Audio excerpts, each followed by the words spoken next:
મચી ગઈ છે નાસભાગ। ગોલ્ડન સ્ક્વેર શોપિંગ સેન્ટરમાં આગ લાગી છે। ફાયર વિભાગની ટીમ ઘટના સ્થળે પહોંચી ચૂકી છે। ઘટના સ્થળે પહોંચ્યા બાદ આગ પર કાબુ મેળવવાના પ્રયાસ શરૂ કરી દેવામાં આવ્યા છે। હજુ પણ આગ લાગવાનું કારણ જાણવા નથી મળ્યું, પરંતુ આગ લાગતા જ જેટલા પણ લોકો સુરક્ષિત નીચે ઉતારી શકાતા હતા તેટલા લોકોને ઉતારી દેવામાં આવ્યા છે। ગોલ્ડન સ્ક્વેર શોપિંગ સેન્ટર છે આ, ત્યાં આગળ જેમાં આગના દ્રશ્યો આપ જોઈ રહ્યા છો। ઉપરના માળમાં આગ લાગી હોવાને કારણે પાણીનો મારો સતત ચલાવવામાં આવી રહ્યો છે। થોડી ઘણી હાલાકી ફાયરના જવાનોને પણ થઈ રહી છે। આખું બિલ્ડિંગ ખાલી કરાવવામાં આવી રહ્યું છે। દ્રશ્યો જે રીતે આપ જોઈ રહ્યા છો, પાર્કિંગમાંથી પણ તમામ વાહનો હટાવવામાં આવી રહ્યા છે। મોટાભાગનો જે વિસ્તાર જે આખા બિલ્ડિંગનો તેને ખાલી કરાવી અને ફાયરની ટીમ આગ પર કાબુ મેળવવાના પ્રયાસ કરી રહી છે।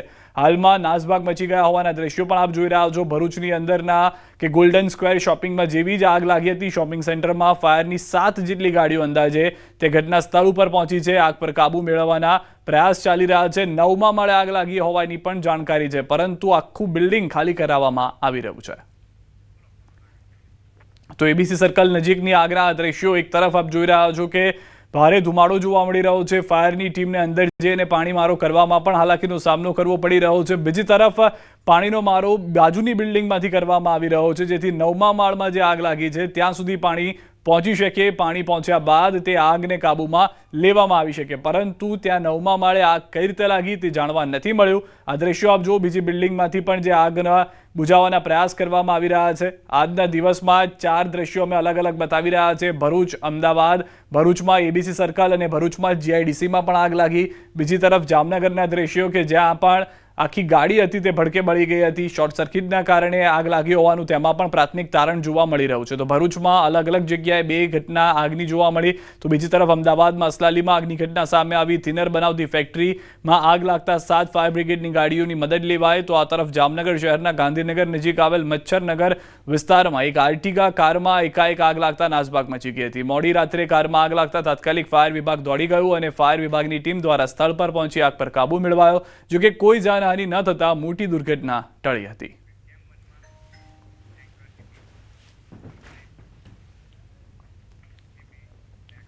દિલ્હી બ્લાસ્ટના ઘાયલોને મળ્યા છે પ્રધાનમંત્રી નરેન્દ્ર મોદી। દિલ્હીમાં ઘાયલોને મળ્યા પીએમ મોદી। એલએનજેપી હોસ્પિટલમાં ઘાયલોને સારવાર ચાલી રહી હતી, ત્યાં આગળ તેઓની સાથે જઈને વાતચીત કરી છે। ભૂટાનથી પરત ફરતા તુરંત તેઓ એલએનજેપી હોસ્પિટલ ગયા હતા, જેમાં આપ જોઈ રહ્યા છો કે જે પીડિતો છે, જેઓ ઇજાગ્રસ્ત થયા છે, તેઓ સાથે વાતચીત કરતા જોવા મળી રહ્યા છે।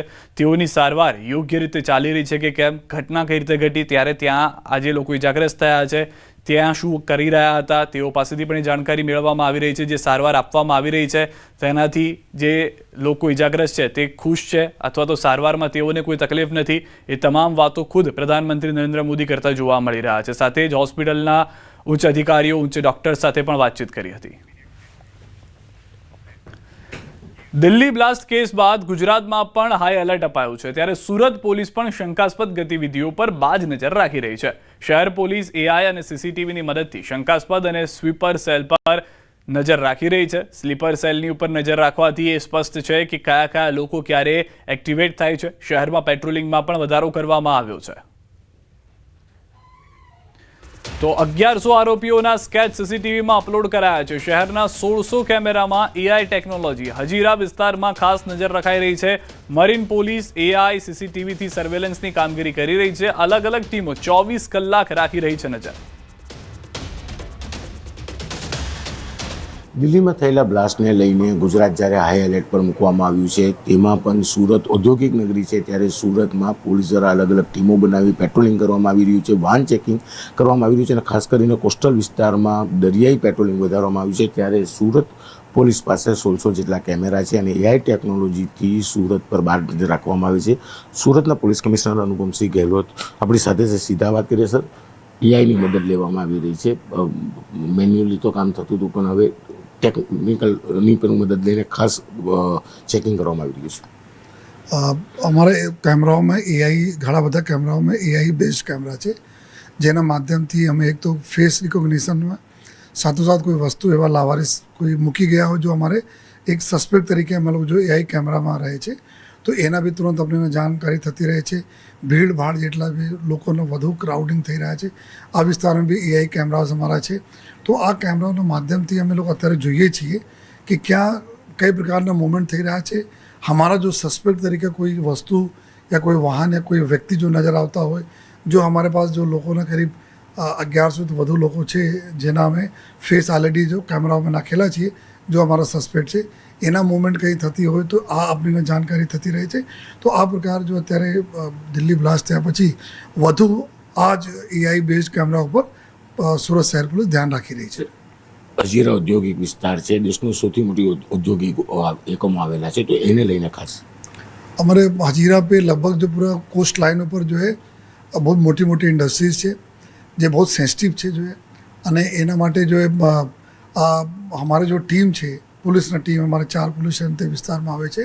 તો આ વિસ્તારમાં જો हमारे एआई बेस्ड कैमराओ છે, बहुत ઘણી બધી જગ્યાએ જે વાયરલેસ બેઝડ કેમેરાઓ છે, આ ઇન્ડસ્ટ્રીઝના કેમેરાઓ છે, એના માધ્યમથી બી અમે લોકો થોડા સુપરવિઝન કરીએ છીએ.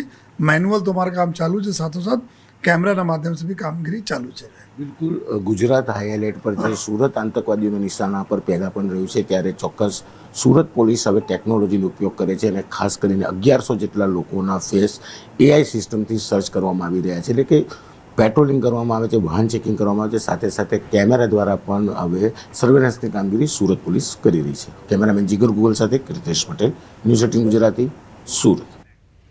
સુરતથી સમાચાર. મહિલા આરએફઓ પર ફાયરિંગનો મામલો. આરએફઓના પતિનો કોર્ટમાં સરેન્ડરનો પ્રયાસ. કઠોર કોર્ટે સરેન્ડરની અરજી નકારી છે.